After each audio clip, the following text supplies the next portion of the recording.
The Abraham Accords were signed at the White House during President Donald Trump's first term. The agreements resulted in peace treaties between Israel and the U.A.E., Bahrain, and Morocco shortly after. Israel began a process to normalize relations with Sudan. However, this did not culminate in the establishment of normalized ties due to the internal unrest in Sudan. The Trump administration put U.S. clout and incentives into landing the country-by-country pacts by 4 Arab states, easing enmity and isolation for the Jewish state in the Middle East that had dated back to Israel's 1948 founding.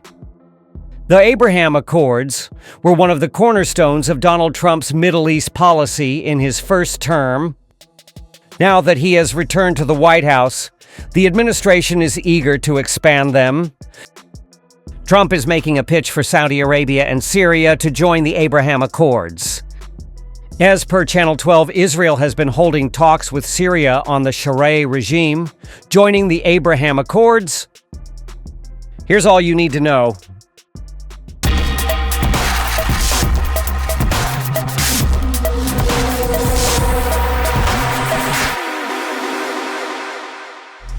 Following Trump's first stint in the White House, the Biden administration aimed to capitalize on the progress of the Abraham Accords by advocating for a normalization agreement between Israel and Saudi Arabia.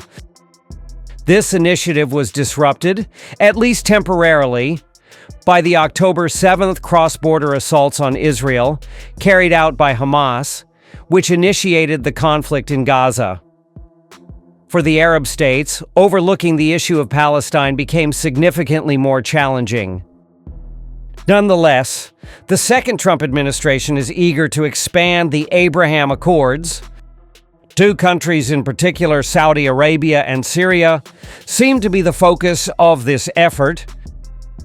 Saudi Arabia joining the Abraham Accords remains a distinct possibility.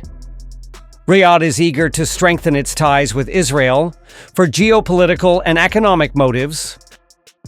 Saudi Arabia continues to be apprehensive about Iran. Enhancing security collaboration with Israel could alleviate these concerns. Crown Prince Mohammed bin Salman is aware that his nation has limited time.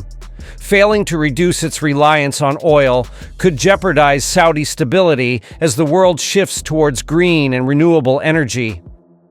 Israel's advanced technological capabilities and economic edge could effectively contribute to this initiative. Nevertheless, some analysts believe that normalizing ties with Israel would pose a significant risk for Saudi Arabia. Public sentiment regarding Israel has declined even more since the onset of the current round of hostilities in the Gaza Strip. The Saudi government has publicly denounced Israel's actions in Gaza as genocidal. In this situation, moving towards establishing relations with Israel could provoke intense backlash.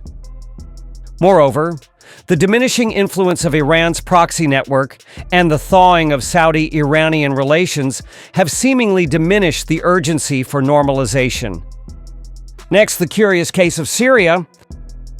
On May 14th, Trump met with interim Syrian President Ahmad al-Sharaa in Saudi Arabia, the first encounter between the 2 nations' leaders in 25 years.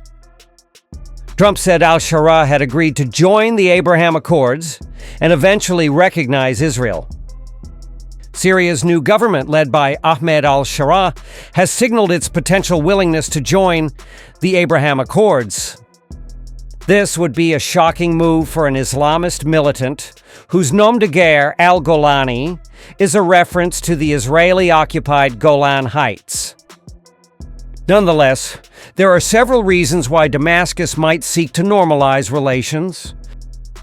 The United States continues to uphold its stringent sanctions from the Assad era against Syria. Lifting these sanctions is crucial for Syria's economic recovery. Similar to how Sudan engaged in the accords for the sake of sanctions relief, Syria may expect that enhancing ties with Israel will alleviate the restrictions imposed on it. Additionally, al-Sharaa might leverage normalization to regain authority over the Golan Heights, which has been under Israeli rule since 1967. When Israel normalized relations with Egypt, it returned the Sinai Peninsula, which had been occupied alongside the Golan Heights. Analysts say it is possible that Syria will pursue a similar strategy. Now, as mentioned earlier, Israel has reportedly been holding talks with Syria on the Sharaa regime, joining the Abraham Accords. Syria joining the Accords is anything but certain. Israel has remained skeptical of al-Sharaa, pushing for a harsh stance against the former jihadist. Many in Israel are concerned that a cross-border attack similar to Hamas's October 7, 2023 assault could come from Syria. Israel also fears al-Sharaa and his Islamist past could pose a threat on its northern border. Al-Sharaa once had ties to al-Qaeda and joined insurgents battling U.S. forces in Iraq before entering the Syrian war. He was even imprisoned by U.S. troops there for several years.